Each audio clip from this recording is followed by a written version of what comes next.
Hey, welcome back, tennis fans. Here we are with another quick news clip. And this one just to preview those semi-finals on the men's side, because we had some fantastic action in the quarterfinals and we've ended up with just the final four.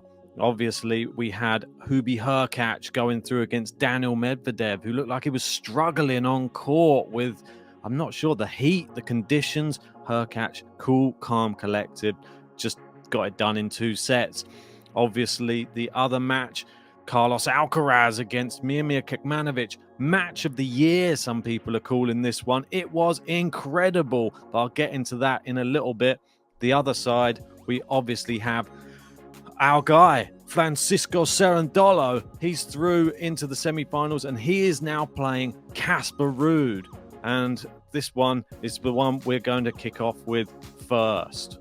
Here we are, and as you can see, the roar there from Francisco Cerundolo, and you got Casper Ruud looking like calmness personified. This one is going to be a very intriguing matchup, and there's been some interesting things I've been reading. Obviously, this is now Ruud's 4th Masters semi-final. And it'd be rude not to.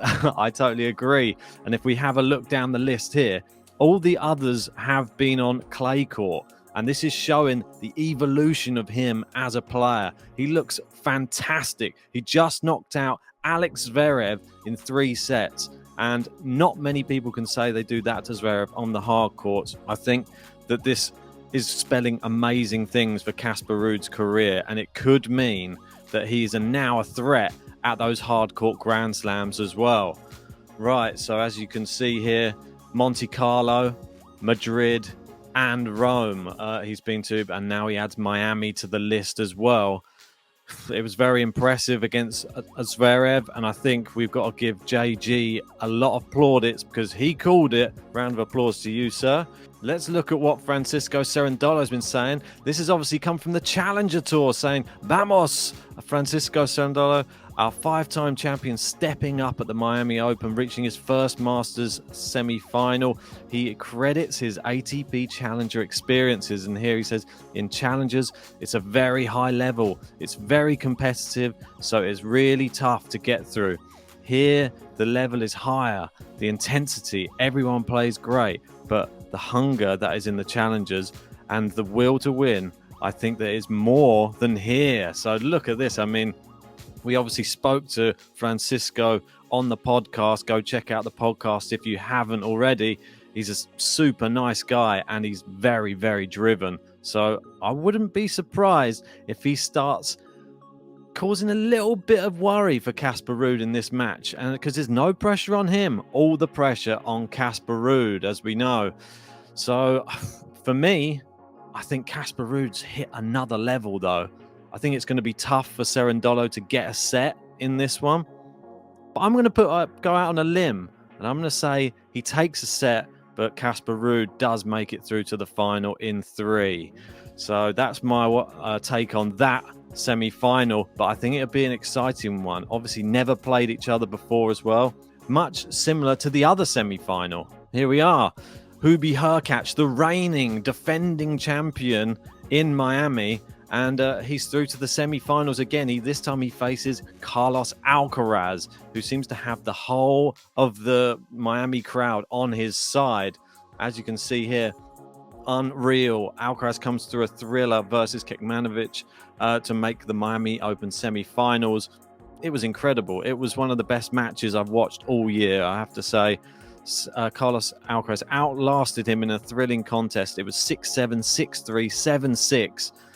And I just thought his level in this just proved he's going to be one of the greats. I mean, Kekmanovic also fantastic. His level has gone up and up and up. And we've got to give him some massive credit because he brought out the best in Carlos Alcaraz. And Alcaraz, just the desire, the attitude, the willingness to just go out there and just want to win a tennis match was incredible. And I hold my hands up. I just think he's just going to be one of the greats. I think this proved it, this match. He was down a set and he dug in. And even on the last point of the match, It was a drop shot, and he sprinted from the back of the court, slid, got there, and still executed a perfect passing shot down the line. So well done to Carlos Alcaraz. Really impressed with him. But Hurkacz, and still they're saying defending champion, extended his winning streak to a perfect 10 matches, taking out Medvedev 7-6, 6-3. Indeed he did. And also he's into the doubles final as well with John Isner, where he'll be meeting King Cock, or Special K as they're known as well, Kokkinakis and Kyrgios. That one should be entertaining. But look at this for Hurkacz. Only legends have gone back-to-back at Miami. The task in hand for him. And as you can see there, Andre Agassi, Roger Federer, Novak Djokovic. So that's a small little group. He could be part of it, but he has to get past Carlos Alcaraz. And some other news there. Obviously, Daniel Medvedev, in being defeated by Hurkacz, missed the chance to go back to world number one. So that's very disappointing for him as well. He looked like he was struggling on the court a bit with the conditions, but Hurkacz, with his very consistent play, just plays at the same pace throughout, and he seems to love it in Miami. Must love the sunshine. This match, I feel, is going to be tight as well. I think this is going to be a three-setter. But I've got Alcaraz in my final for a reason. I think he's going to prevail here. I think he's going to put the pressure on, and I think he's going to use that old head on young shoulders to try and devise a good game plan to defeat Hurkacz here, and I think he'll get it done in 3 close sets again. It's going to be a long match, but I think that he'll get it done. So Alcaraz I'm going for in that one. Interesting to look at some of the standings as well. If Casper Ruud is to go through into the final, he will move up to number 7 in the world, and he will overtake Andre Rublev.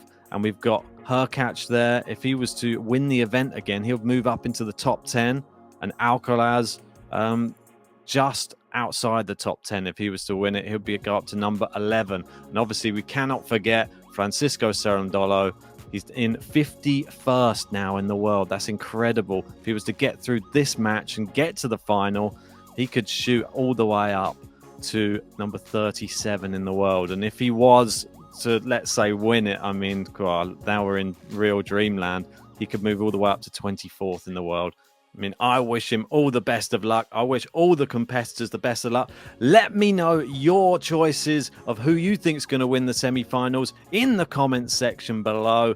If you haven't already, hit a like on the video, subscribe to Game to Love if you're new, and join us for the semi-finals later.